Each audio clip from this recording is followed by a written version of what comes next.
Imagine this. You wake up one morning, grab your coffee, and check your phone. Then boom, an unexpected medical bill. Your car won't start. Your company just announced layoffs. Most people think, that won't happen to me, until it does. The truth?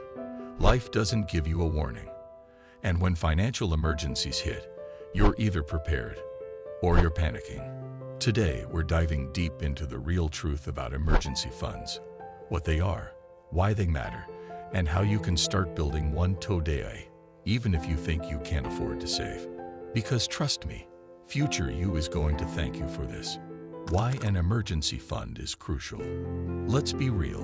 Most people live paycheck to paycheck.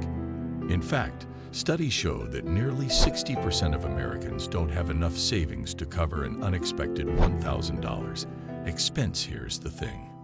Financial emergencies aren't rare. They happen to everyone at some point. And when they do, you have two choices. You rely on your emergency fund. Crisis averted. No stress. You put it on a credit card. Now you're stuck with interest, debt, and anxiety. An emergency fund is not about hoarding money. It's about buying freedom. Freedom from stress. Freedom from bad financial decisions. Freedom from that sinking feeling of, what do I do now? Think of it as insurance for your peace of mind. When life throws the unexpected your way, an emergency fund allows you to handle it without derailing your entire financial situation. What counts as an emergency? Not every unexpected expense is an emergency. That flash sale on designer shoes, not an emergency. That discounted vacation package to Bali, also not an emergency. A true emergency is something that affects your ability to live, work, or function normally. Here's what actually qualifies. Medical emergencies, unexpected hospital visits, urgent dental work, necessary medications, job loss or pay cuts. If your income suddenly stops or drops, your emergency fund keeps you afloat. Urgent home or car repairs, a broken water heater in the winter. Emergency, a cracked windshield. Not so much. Family emergencies, immediate travel for a funeral, a sudden crisis that requires financial support. A simple rule. If it's a want, not a need, leave your emergency fund alone. How much should you save? So, how much should you actually have in an emergency fund? The general rule. $1,000 for a quick emergency buffer, enough to cover small, unexpected expenses.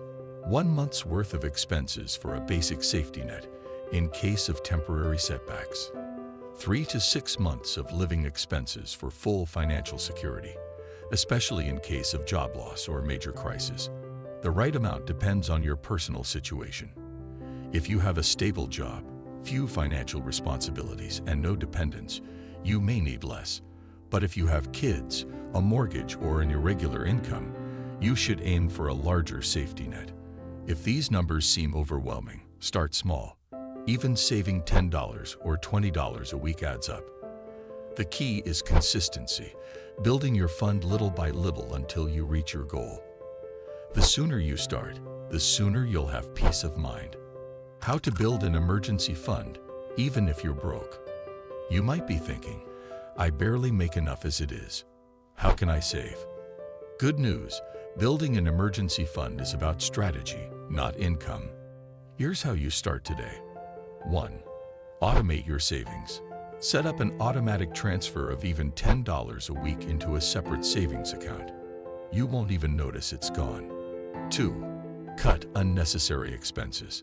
Take a hard look at your spending. Do you really need that $6 coffee every morning? Could you swap out one restaurant meal for a home-cooked one? Small cuts make a big difference. 3. Save unexpected money. Got a tax refund, a bonus, side hustle cash.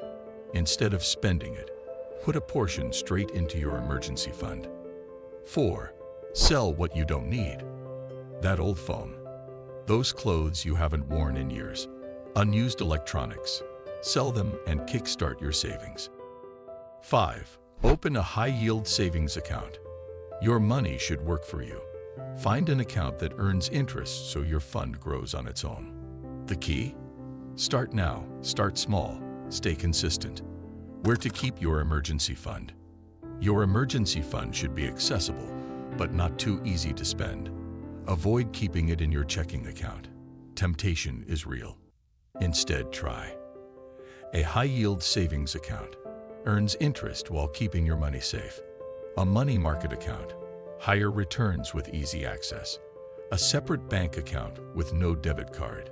Keeps funds out of sight, out of mind. No penalty CDs. Offers better interest while still allowing withdrawals. A small cash reserve. Useful for immediate, cash-only emergencies. The key is to keep it liquid but separate, ensuring it's there when you truly need it, without the risk of impulsive spending. Common mistakes people make with emergency funds. Building an emergency fund is great, but it's easy to make mistakes along the way. Here are a few to avoid. Using it for non-emergencies. It's not a vacation fund or a shopping spree backup. If it's not a true financial emergency that affects your ability to live, work, or meet essential needs, leave your emergency fund untouched. Keeping it in cash. Inflation will eat away at its value over time. Instead, keep it in a high-yield savings account or a money market account so it grows while remaining accessible, not adjusting the amount over time. If your expenses grow, your emergency fund should grow too. Reevaluate your savings regularly, especially after major life changes like moving, having kids, or taking on new financial responsibilities. Thinking you'll start later.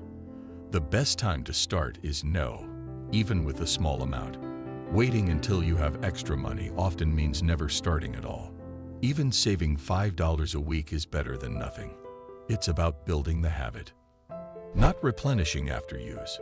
If you dip into your emergency fund, make it a priority to rebuild it as soon as possible. A single emergency shouldn't leave you unprotected for the next one. Saving too much and neglecting investments, while having a solid emergency fund is essential. Don't overdo it at the expense of long-term financial growth. Once you have a comfortable cushion, focus on investing for the future. Avoid these pitfalls, and your emergency fund will truly serve its purpose, keeping you financially secure when life's unexpected moments arise. The power of having an emergency fund.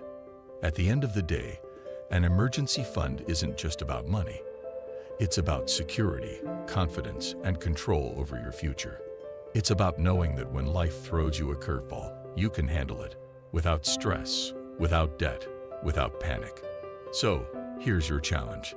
Start your emergency fund today, even if it's just $5.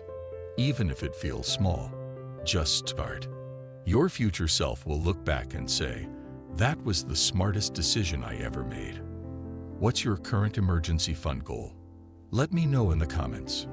And if you found this helpful, hit that like button and subscribe for more smart money tips, because financial freedom starts with small, smart steps.